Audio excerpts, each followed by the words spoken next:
మంచి తల్లి కథ. ప్రతి మనిషి జీవితంలో ముఖ్యమైన వ్యక్తి ఎవరో అడిగితే చాలామందికి అక్క, చెల్లెళ్ళు, ప్రేమికురాలు లేదా స్నేహితుడు గుర్తొస్తారు. కానీ నిజంగా ఒకరి జీవితంలో ఎప్పటికీ వదిలిపోని తన అజరామరమైన ప్రేమను ఇచ్చే వ్యక్తి అంటే తల్లి అని చెప్పుకోవచ్చు. ఈ కథ కూడా మంచి తల్లి గురించి. ఒక చిన్న గ్రామంలో ఒక కుటుంబం ఉండేది. వారి జీవితాల్లో సుఖదుఖాలు అన్నీ ఉన్నాయి. ఈ కుటుంబంలో తల్లి పేరు నీలవరి. ఆమె కుటుంబానికి జీవనాధారం, భరోసా.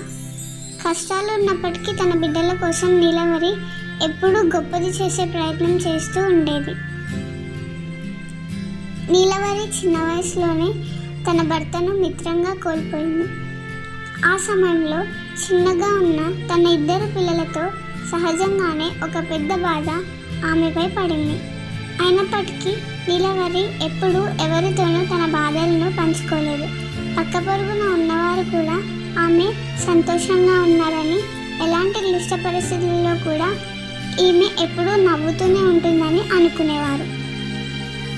అది ఒకరోజు పిల్లల చదువుకు సంబంధించి పెద్ద సమస్య ఏర్పడింది.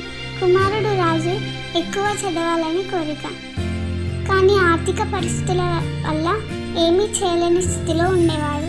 రాజు ఇంకా పాఠశాలలో ఉన్నప్పుడు పాఠాలు మెరుగుపరచడం కష్టమైంది. ఎక్కడి నుండో తీసుకోగలిగే ఒక చిన్న మొత్తం కూడా రాబట్టడం కష్టమైంది. మాత్రమే నీలవరి తన వ్యక్తిగత అవసరాలను నెగ్గించకుండా తన పిల్లల పట్ల తన ప్రేమను చూపించడమే. ఆమె జీవితం కష్టాల మధ్య ఉండి వారు సంతోషంగా ఉండటానికి, మంచి విద్యాభ్యాసం పొందటానికి తల్లిగా తన బాధ్యతను నెరవేర్చింది. అమ్మకు నిస్వార్థమైన ప్రేమతో ఆమె ప్రతి కష్టాన్ని సాహసంగా ఎదుర్కొంటూ పిల్లలను మెరుగైన స్థితిలో పెంచింది. అంతేకాక నీలవరి పిల్లల ముందు ఎప్పటికీ ఒక మంచి ఆదర్శవంతమైన వ్యక్తిగా నిలిచింది.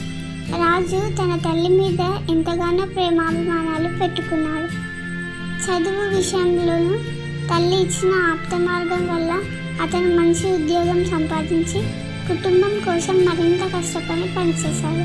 చివరకు నీలవరి తన కుటుంబం ప్రతిష్టను స్థాపించి తన జీవితాన్ని సాఫల్యం చేసుకుంది. ఈ కథ మనకు ఏమి నేర్పిస్తుందంటే, అద్భుతమైన ప్రేమ, త్యాగం మరియు కుటుంబం కోసం చేయగలిగిన ఏదైనా సాక్రిఫైస్ మన జీవితంలో గొప్ప మార్పులు తీసుకురావచ్చు. మంచి తల్లి అనేది ప్రతి ఒక్కరి జీవితంలో ఉన్న ఒక మధురమైన పాత్ర. నిజంగా అప్రతిహతమైన ప్రేమను అందించే అద్భుతమైన ప్రేరణ.